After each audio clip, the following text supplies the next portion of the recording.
Falsifikonin ID-n, pasaporta e leje qëndrimi arrestohen 2 persona me urdhër të prokurorisë në Elbasan.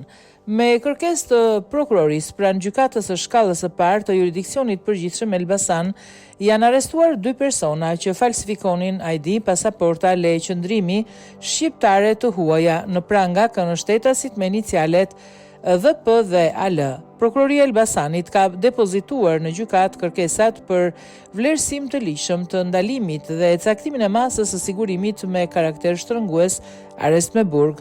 Njoftimi me kërkesë të prokurorisë pranë gjykatës së shkallës së parë të jurisdiksionit përgjithshëm Elbasan.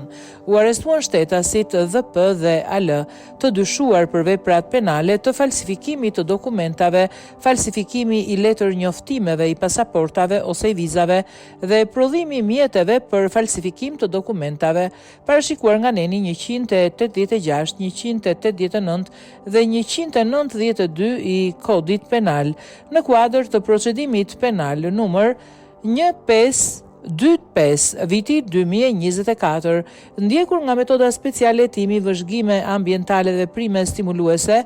Pas kryerjes veprimeve hetimore ka rezultuar se shtetasit dhp dhe AL në bashkëpunim me njëri tjetrin kryenin veprimtarinë e kundërligjshme të falsifikimit të dokumentave, të ndryshimit si leje drejtime, letër njoftimi, ID, leje qëndrimi e tjerë, shqiptare dhe të huaj italiane, belge, greke, bullgare, rumune të tjerë.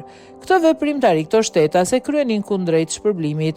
Në kuadër të veprimit stimulues, prokuroria pranë gjykatës së shkallës së parë të jurisdiksionit përgjithshëm Elbasan ka sekuestruar dokumentat e falsifikuara me generalitetet e krijuara që janë fiktive, ndërsa nga kontrolli banesave të personave nën hetim u sekuestruan pajisjet që shërbenin për prodhimin e dokumentave të falsifikuar. Prokuroria e Elbasan ka depozituar në gjykat kërkesat për vlerësim të ligjshëm të ndalimit dhe caktimin e masës sigurisë me karakter shtrëngues, arrest me burg.